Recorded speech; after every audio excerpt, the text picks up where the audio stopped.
Nos amis Gilles et Michel se retrouvent dans la Drôme pour une partie de pêche à la truite sur les rives d'un petit cours d'eau appelé l'Herbasse.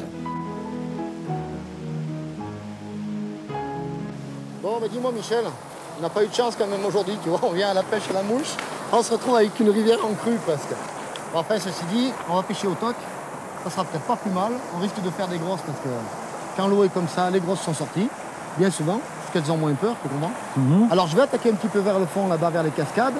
Tu fais cette petite partie-là, d'accord? Essaye de pas trop faire du bruit avec les pieds sur les cailloux parce qu'elles n'aiment pas bien ça. D'accord. Je vais faire un peu le tour pour aller jusqu'à là-bas. Je vais te donner les appâts. Moi, je vais attaquer au vert et toi à la teigne. Si tu veux. Hein? Pas de problème. Comme ça, au moins, on a deux chances. Si elle préfère le blanc ou si elle préfère le rose. Ok, Gilles. Vas-y pour ça. Ah, donc, tu as vu, j'ai quand même pris des hameçons assez consistants. C'est des numéros 5. Tu vois, ouais, de façon à éviter que les petites truites n'engament trop profondément. Okay. Je pêche toujours avec du 5, que ce soit à la teigne ou au vert. Comme ça, on minimise le risque de mortalité des truites, quoi. Je sais bien qu'on risque de faire des petites et que tout à fait. Le problème est on rejette une truite parce qu'on est obligé, la maille n'est pas bonne et si elle saigne ou si elle a avalé, ben... À combien est-elle limitée la maille? La maille est à 23 ici. 23. Bon, c'est vrai que c'est une rivière où le grossissement n'est pas énorme, mais bon, 23 ici c'est bien. 10 ou 20 km plus haut, la même rivière, 23, ça serait un petit peu trop si tu veux, tu vois. Parce qu'elles grossissent beaucoup moins en amont. D'accord? Dis-moi Gilles, il y a une limite dans la quantité de prise? Eh bien dans la Drôme, c'est une dizaine de pièces par personne et par jour. Ah, c'est très important. Ce qui fait que bon, si tu en prends 10 le matin, tu ne vas pas arriver à la maison, les mettre dans le panier, là, dans le frigo et revenir. Ça c'est interdit ça. Il y en a qui le font malheureusement. Surtout quand les eaux sont belles comme ça. Donc, tu as vu que j'utilise un Scooby-Doo. Oui, j'ai vu ça. Pour faire mon petit repère. Ouais, c'est super. C'est bien parce que tu peux le régler facilement et ça fait beaucoup plus naturel qu'une bille. On dirait un brin d'herbe. Oui, absolument. Tu vois, donc là, tu le montes et tu le descends, tu règles comme tu veux. Et quelle est la profondeur là environ? Écoute, tu vois, là, on est à 20 cm. Là-bas, il y a 1m10, 1m20. Ouais, parce que je connais bien la rivière. Donc, prévois 80, 90 pour faire les côtés. Et dès qu'on arrive au fond, j'allais dire, tu laisses tremper, tu laisses couler un peu ton repère, on va dire. Hein, et puis, quoi qu'il en soit, on va essayer. D'accord. Bon. Bien, Gilles, cette teigne, quelle origine a-t-elle? Alors ça, disons que ça rappelle le porte-bois qui est dans l'eau. Alors le porte-bois, c'est un petit verre qui est à l'intérieur d'une coque. Oui, tout à fait. Tu sais, qui fait soit avec des petits morceaux de pierre, soit des petits morceaux de bois, etc. On appelle le porte-bois à cause de ça. Tout à fait. Donc ça, la teigne, ça lui ressemble, mais en vérité, c'est un parasite de l'abeille. Ah bon? Voilà, c'est une mite qui vient se réfugier dans les ruches d'abeilles et qui détruit les ruches. Alors il y a des remèdes bien sûr et crois-moi que les apiculteurs s'y intéressent et s'y emploient parce que c'est vraiment une catastrophe ça. Alors pas pour le pêcheur bien sûr. Hein, tu m'étonnes, mais pour les abeilles c'est la folie hein, parce que ça niche dans les alvéoles des abeilles. Voilà, donc les abeilles elles nourrissent ces petites bêtes tu vois. Mais par contre pour la truite je te garantis que c'est l'enfer. Alors je vais te faire voir comment il faut les monter. Donc tu sais que au moins tu fais de trous dans un appât, au mieux c'est, d'accord? Donc on passe par les orifices naturels. Et les orifices naturels dans ce cas-là, c'est l'anus. Donc tu passes par là, tu tires et tu ressors vers le milieu de la bête. Celle-ci est récalcitrante, donc c'est pas bon. On va en reprendre une autre. Donc en plus elles ne sont pas très grosses celles-là. Voilà. Alors comme je pêche avec un hameçon assez gros, on va lui en mettre une petite en pointe. Voilà. Quand je dis petite, j'ai l'impression qu'il n'y en a que des belles, mais c'est pas plus mal, c'est pas plus mal. Ça va attirer les plus grosses. Et là, je pique vers le milieu malheureusement pour lui faire, voilà. C'est beaucoup plus joli, c'est beaucoup plus prenant. Et tu as la petite partie qui bouge en bas. D'accord? Donc ça attire beaucoup plus la bestiole. Là. Voilà, donc tu es fin prêt pour pêcher. Tu régleras ton fond, qui est pas trop mal d'ailleurs pour la rivière là. Hein. Et puis on est prêt. Hein. Moi je vais monter un verre, puisque tu pêches à la teigne. Donc je vais pêcher au verre. Tu vois Gilles, quand même, ça ressemble étrangement à un petit peu à l'échage des asticots oui, que l'on fait oui, chez nous. et bien, malheureusement, tu sais qu'on est en première catégorie ici. Okay. Et l'asticot, on n'y a pas droit.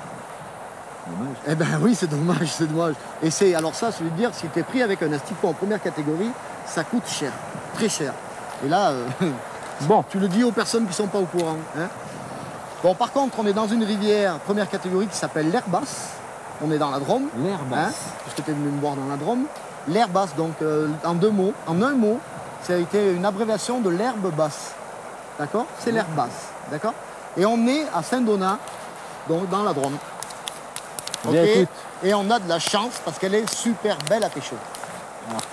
Alors qu'hier soir, ouais, on était parti pour pêcher à la mouche, tu vois. On se retrouve à aller pêcher au toc avec des petites bébêtes qui demandent qu'à être mangées. Regarde ça, regarde ça. Viens ici, sauvage. Voilà.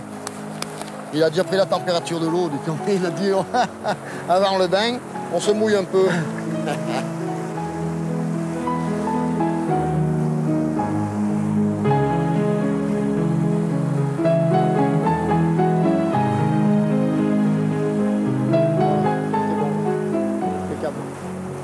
Voilà, moi donc je vais pêcher au verre, puisque je t'ai mis ta petite teigne au bout. D'accord. Donc je mets mon verre, regarde ça, il demande qu'à être mangé cette petite bête là. Voilà, et là je fais à peu près le même système. Je laisse toujours un tout petit bout qui pendouille. Regarde ça, dit. Oui. Ouais, ça demande qu'à être mangé. Bon, allez. Bon, Gilles, c'est parti. Bah écoute, vas-y. Allez. Moi je vais monter ma canne, je vais pêcher un peu plus loin. Donc essaye de faire. Alors, tu sais qu'on dit toujours le complexe de la rive d'en face. Tu sais ce que c'est? Tu es d'accord? C'est meilleur là-haut. Alors pêche déjà à tes pieds avant d'aller pêcher plus loin. D'accord. Voilà, je dis pas que tu en feras une, mais c'est la règle d'or. Parce qu'il est bien évident que la plus grosse est peut-être là-bas dessous. Mais si tu as une petite là, tu sors la grosse avant celle-là, tu la feras plus derrière. Tu es d'accord? Tout à fait. Pêche en bordure, comme moi je vais faire la bordure là-bas, avant d'attaquer sous la chute. Voilà. Alors je te laisse faire ça, donc fais gaffe aux vibrations des pieds, d'accord? D'accord. Donc marche doucement, parce que c'est vrai que c'est caillouteux. Toujours attaquer une truite par derrière.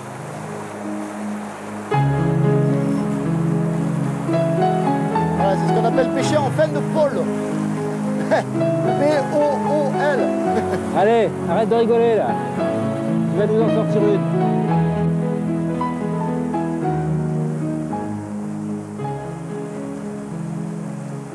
J'ai eu une belle touche, hein, mais c'était un gros morceau d'arbre. Ah, tu sais, je crois quand même qu'elle va très vite cette rivière. Hein. Elle est belle. Elle est belle. Tu sais, nous là-bas, dans la région parisienne, nous ne sommes vraiment pas habitués à ce genre de cours d'eau. À moins de sortir du grand cru comme il s'est passé cette année, là, tu sais, aller sur la Marne. Alors, tu sais, Michel, que la pêche qu'on pratique, c'est la pêche au toc. Au toc, bien sûr. Hein, que je le t'ai sais. expliqué hier soir, mais on va le redire tu pour les sais. personnes qui vont regarder l'émission. La pêche au toc, c'est une Attends. sensation que tu éprouves au toucher du fil quand la truite vient manger ton appât. Ah, ah. Alors on dit qu'elle fait toc-toc, d'accord? Toc-toc. Donc c'est la pêche au toc.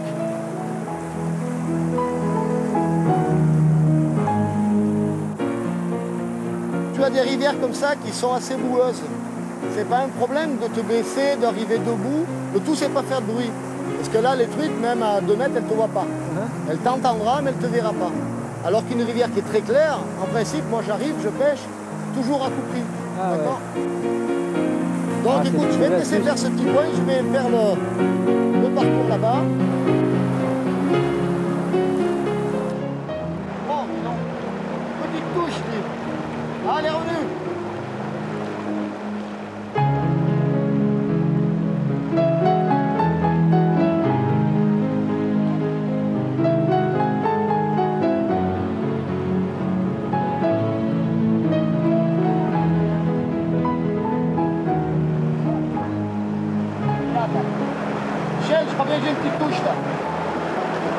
regarde, elle se réfugie sous les herbes. Regarde. Et là, il faut que je fasse. Regarde ça. Ah, belle bête en plus. Belle, belle, belle, belle. Regarde, tiens. Et alors là, tu sais qu'elle tout de suite, elle prennent le courant. Quand tu prends des sauvages comme ça. Oh oui, elle est superbe. Regarde, regarde. Super belle. Bon, j'ai eu fait des plus grosses, mais celle-là est pas vilaine quand même. Alors, bon, deux solutions. Hein. Soit on se mouille bien les mains si on veut la remettre à l'eau. Là, regarde ça. T'as vu, elle est bien mordue. Regarde si elle est belle. Regarde ça. D'ailleurs, c'est ce qu'on appelle la truite. La truite fario. Fario. La truite fario. Regarde, bien mordue en plus. Là, le fait de la ferrer en hauteur, je l'ai bien piqué sur le dessus. Ah, puis on essaie pas de me manquer. Si on fait un remet à l'eau, ça là. Oui, bien sûr. On dirait qu'elle fait une belle portion quand même. Elle est belle. Allez, va. Allez, Allez, va. on en aura deux. On va remettre à l'eau parce que là, tu vois, elle commence à bailler un peu, comme on dit, donc elle cherche son oxygène. Ok. Face au courant. Voilà. Voilà, tu vois. Regarde, elle commence à ouvrir les ouïes. Tu vois.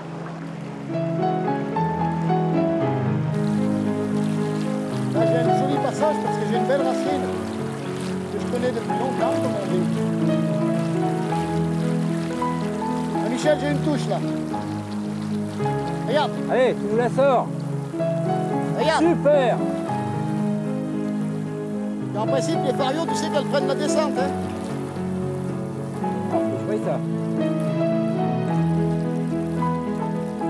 Voilà, on va pas la brusquer, puisqu'elle n'a pas envie de se brusquer. Regarde, on va la monter tout doucement. Ça risque de la surprendre dans un moment, mais pour le moment, tout va bien. Elle est très belle. Elle n'est pas vilaine. Alors ça, c'est ce qu'elles n'aiment pas, c'est ça, tu vois. C'est se retrouver après dans les mains du pêcheur. Regarde, elle n'est pas vilaine. Hein. Oh, superbe. Pas vilaine du tout, bien tachée.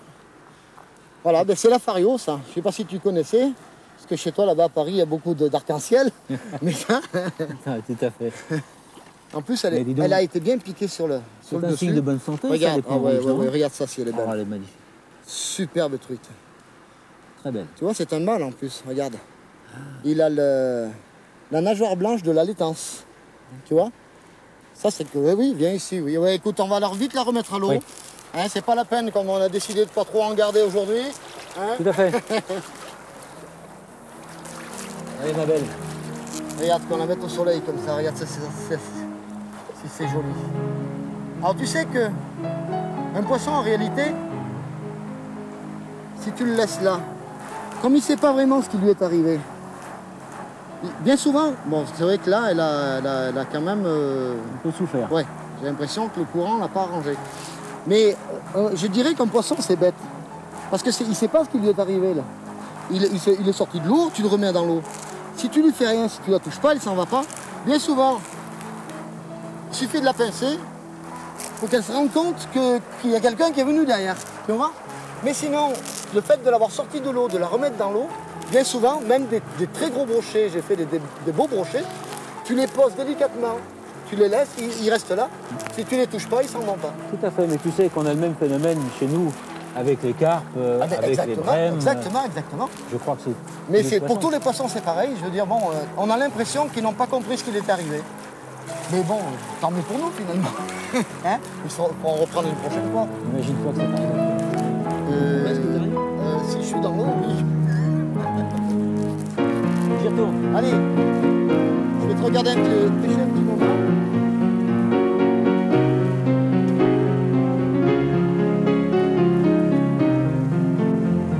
Ça, si tu fais une bêtise, je te le dis. Allez. J'espère qu'elle va piquer, la mienne.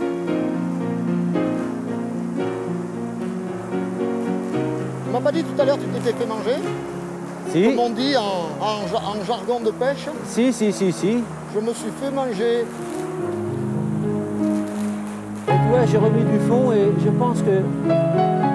Alors tu sais qu'est-ce qui se passe quand, je sais pas, à l'endroit où tu t'es fait manger, comme on dit, à peu près là. si si c'est à peu près là, bien souvent ta truite, elle n'est pas là. Elle est à 1 mètre devant. Voilà, ce qui fait qu'elle a suivi et elle a mangé là. Mais comme son poste, c'est 1 mètre devant, ou 1,50 m, eh bien, tu récupéreras ta truite 1,50 m avant l'endroit où elle a mangé. Parce qu'elle a suivi avant de manger. D'accord? Donc, essaye de nouveau, j'allais dire 1,50 m, 2 mètres, et après, on va attaquer les chutes là-bas. Vas-y. Ok, chef. Voilà. Super. Ah, tu vois, je crois que tu as un petit problème de plomb. Parce que... Non, faut voir. Non, finalement, t'es bien, là, t'es bien. T'es même très très bien. Oui, voilà. Ah, je Tu crois vois, que je suis dans un ressac. Et voilà, ce que je te disais tout à l'heure, 2 petits courants qui arrivent, ça forme toujours un endroit de calme au milieu. Et c'est là où tu as la truite, je dirais paresseuse, qui se met pour attendre la bouffe.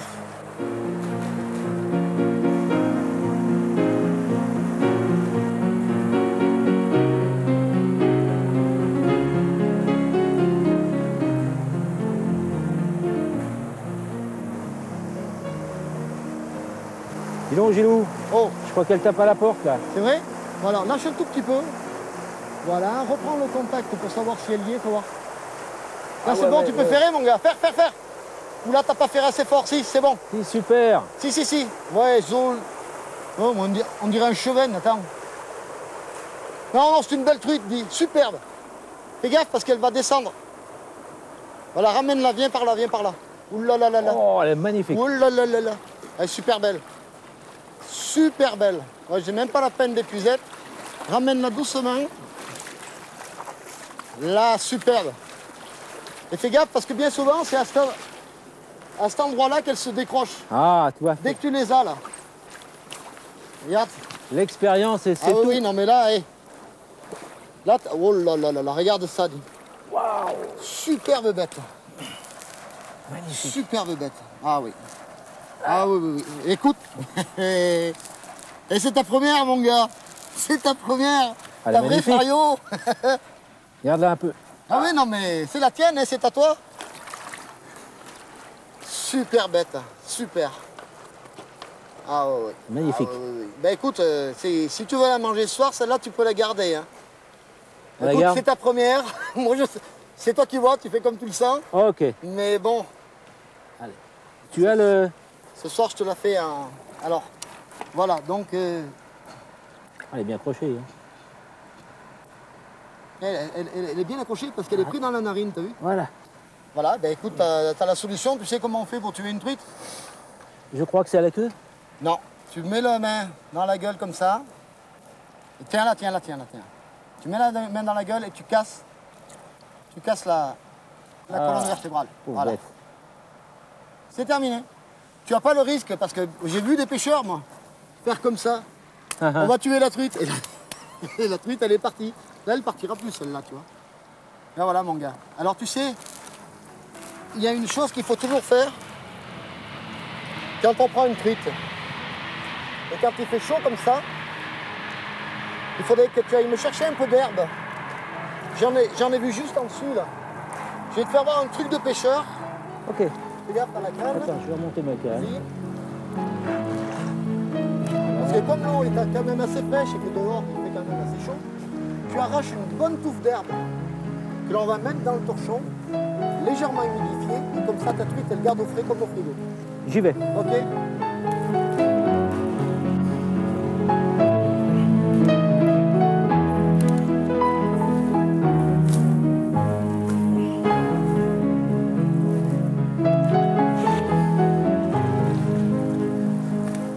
Voilà, ça te va? Oui, super. Bon, on va enlever un peu les racines, hein, parce que ça, il y a plus de terre qu'autre chose. Alors, le principe du frigo, j'appelle ça mon frigo, moi. Tu mouilles ton herbe, tu prends ton torchon, où c'est que j'ai mis mon torchon?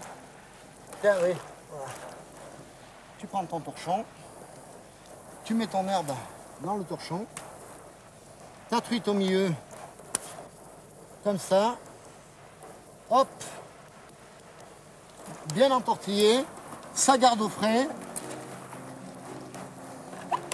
Merci. C'était sympa de m'avoir pêché ma truite pour ce soir. Super, bah écoute Michel, là on a fait pas mal de bruit, il va peut-être falloir qu'on change de coin. Remarque qu'on n'a pas fait le coin, le petit tourbillon là-bas, mais bon. On va monter un petit peu plus haut s'il y a des chutes, ou alors on va aller dans un autre coin que je connais qui est pas mal du tout, c'est la même rivière. Et là tu verras, il y a une belle chute, il y a des petits enrochements, ça va être super, tu vois. On y retourne? D'accord. Allez, on y retourne. On monte la canne. Et c'est parti. Bon.